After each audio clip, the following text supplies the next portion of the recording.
Pas 2025-2026, gue harus jelasin dikit lah tentang kenapa ekonomi kita tuh sebuah kebohongan.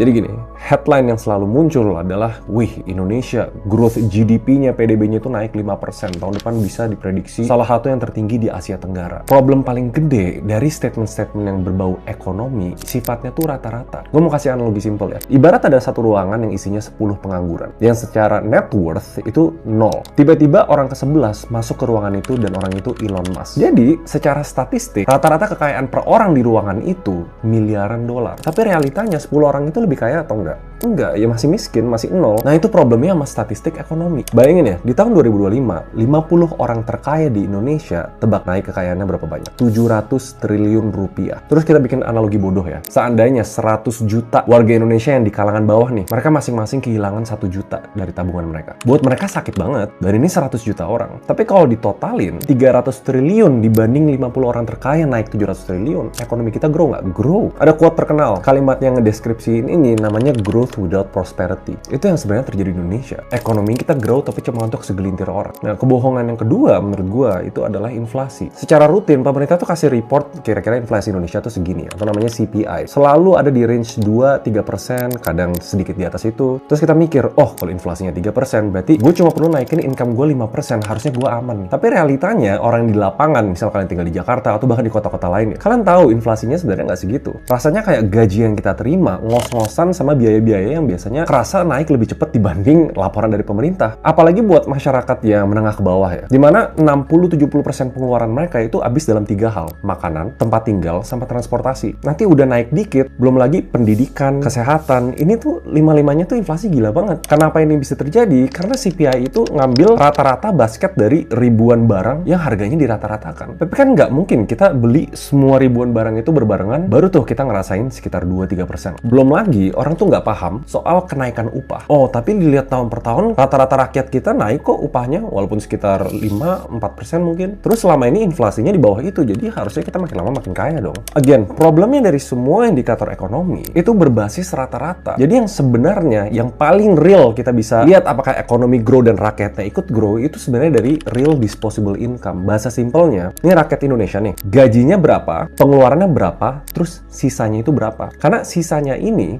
yang bakal nentuin dia bisa nabung atau enggak, dia bisa bangun aset atau enggak. Tapi nyari data ini tuh susah. Ujung-ujungnya yang bikin gue kaget dan bikin gue ngerasa kenapa 2025 dan 2026 itu berat untuk mayoritas orang, itu pas gue lihat data tabungan.